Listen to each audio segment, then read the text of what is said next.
ನಮಸ್ಕಾರ ಸ್ನೇಹಿತರೆ, ನಾಳೆ ಮೇ 24 ಭಾನುವಾರ. ನಾಳೆಯಿಂದ 66 ವರ್ಷ ಈ 8 ರಾಶಿಯವರಿಗೆ ಗೋಲ್ಡನ್ ಟೈಮ್ ಶುರುವಾಗ್ತಿದ್ದು ಕೋಟಿ ಕೋಟಿ ಹಣ ಮಾಡ್ತೀರಾ. ಸೂರ್ಯದೇವರ ಕೃಪಾಶೀರ್ವಾದ ನಿಮ್ಮ ಮೇಲೆ ಇರಲಿದೆ. ಹಾಗಾದ್ರೆ ಆ ಅದೃಷ್ಟವಂತ ರಾಶಿಗಳು ಯಾವುವು, ಅವುಗಳಿಗೆ ಏನೆಲ್ಲ ಲಾಭ ಸಿಗುತ್ತೆ ನೋಡೋಣ. ಅದಕ್ಕಿಂತ ಮೊದಲು ಸೂರ್ಯದೇವನಿಗೆ ಭಕ್ತಿಯಿಂದ ಕೊಟ್ಟು ಪ್ರತಿದಿನ ದಿನ ಭವಿಷ್ಯ ತಿಳಿಯಲು ನಮ್ಮ ಚಾನೆಲ್ ಅನ್ನ ಸಬ್ಸ್ಕ್ರೈಬ್ ಮಾಡಿ. ಹಾಗೆ ಬೇಗನೆ ನಮ್ಮ ವಿಡಿಯೋದ ನೋಟಿಫಿಕೇಶನ್ ಪಡೆಯಲು ಬೆಲ್ ಬಟನ್ ಕ್ಲಿಕ್ ಮಾಡಿ ಆಲ್ ಅಂತ ಕ್ಲಿಕ್ ಮಾಡ್ಕೊಳ್ಳಿ. ನಿಮ್ಮ ಜೀವನದ ಸಕಲ ಸಮಸ್ಯೆಗಳಾದಂತಹ ಸತಿಪತಿ ಕಲಹ, ಪ್ರೀತಿಯಲ್ಲಿ ಮೋಸ, ಭೂಮಿ ವಿಚಾರ, ಕೋರ್ಟ್ ಕೇಸ್, ವ್ಯಾಪಾರ, ಹಣಕಾಸಿನ ತೊಂದರೆ, ಸಾಲಬಾಧೆ, ಸ್ತ್ರೀಯರ ಗುಪ್ತ ಸಮಸ್ಯೆ, ಹೀಗೆ ಹಲವಾರು ಸಮಸ್ಯೆಗಳಿಗೆ ಶಾಶ್ವತ ಪರಿಹಾರ ಮಾಡಿಕೊಡ್ತಾರೆ. ಡಿಸ್ಪ್ಲೇ ಮೇಲೆ ಕಾಣ್ತಕ್ಕಂಥ ಗುರುಜಿ ನಂಬರ್ಗೆ ಒಮ್ಮೆ ಕರೆ ಮಾಡಿ ನೋಡಿ. ಹೌದು, ನಾಳಿನ ಮೇ 24 ಭಾನುವಾರದಿಂದ ಮುಂದಿನ 66 ವರ್ಷ ಈ 8 ರಾಶಿಯವರಿಗೂ ಕೂಡ ಗೋಲ್ಡನ್ ಟೈಮ್ ಶುರುವಾಗ್ತಾ ಇದ್ದು ಕೋಟಿ ಕೋಟಿ ಹಣ ಮಾಡುವ ಯೋಗವನ್ನ ಸೂರ್ಯದೇವರ ಕೃಪಾ ಕಟಾಕ್ಷದಿಂದ ಪಡೆದುಕೊಳ್ತಾ ಇದ್ದಾರೆ. ಈ ರಾಶಿಯವರಿಗೆ ಜೀವನಕ್ಕೆ ಬೇಕಾದ ಆರ್ಥಿಕ ಭದ್ರತೆಯನ್ನ ಮಾಡ್ಕೊಳ್ಳಿಕ್ಕೆ ಒಳ್ಳೆಯ ಉತ್ತಮ ಸಮಯ ಅಂತ ಹೇಳಬಹುದು. ಈ ಒಂದು ಸಂದರ್ಭದಲ್ಲಿ ಹೇರಳವಾದ ಧನ ಸಹಾಯವಾಗುತ್ತೆ. ಧನ ಸಂಪತ್ತು, ಆಭರಣಾದಿಗಳನ್ನ ಸಂಗ್ರಹ ಮಾಡಿ ಇಟ್ಕೊಳ್ತೀರಾ.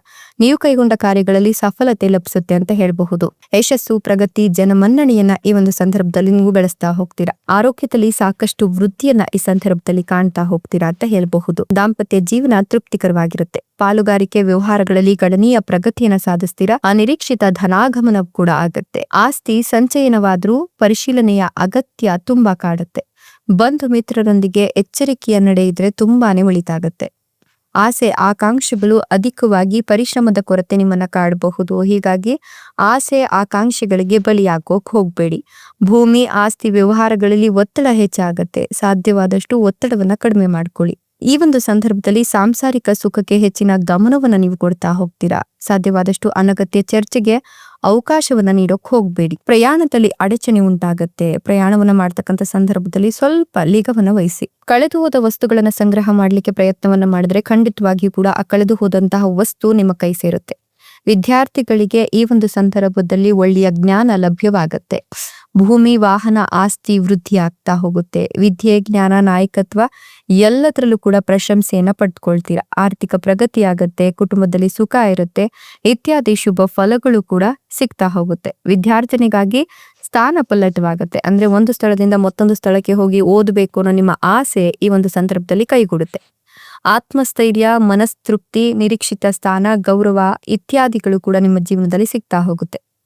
ದೈಹಿಕ ಆರೋಗ್ಯ ಉತ್ತಮವಾಗಿರುತ್ತೆ. ಕಿರಿಕಿರಿ ಅನಗತ್ಯ ವಿಚಾರಗಳಿಂದ ದೂರ ಇದ್ರೆ ತುಂಬಾನೇ ಒಳಿತಾಗತ್ತೆ. ಪಾಲುದಾರಿಕೆ ವ್ಯವಹಾರ ಮಾಡ್ತಕ್ಕಂಥವರಿಗೆ ಬಹಳಷ್ಟು ಅವಕಾಶಗಳು ಸಿಗ್ತಾ ಹೋಗುತ್ತೆ. ಯಶಸ್ಸು ಲಭಿಸುತ್ತೆ. ಸಾಲದ ಹೊರೆ ಕ್ಷೀಣಿಸ್ತಾ ಹೋಗುತ್ತೆ, ಅಂದ್ರೆ ಕಡಿಮೆ ಆಗ್ತಾ ಹೋಗುತ್ತೆ. ಈ ಒಂದು ಸಂದರ್ಭದಲ್ಲಿ ಆದಾಯದ ಮೂಲಗಳು ತೆರೆದುಕೊಳ್ಳೋದ್ರಿಂದ ಸಾಕಷ್ಟು ನೆಮ್ಮದಿಯ ಜೊತೆಗೆ ಲಾಭವನ್ನ ಕೂಡ ಕಂಡುಕೊಳ್ತೀರಾ.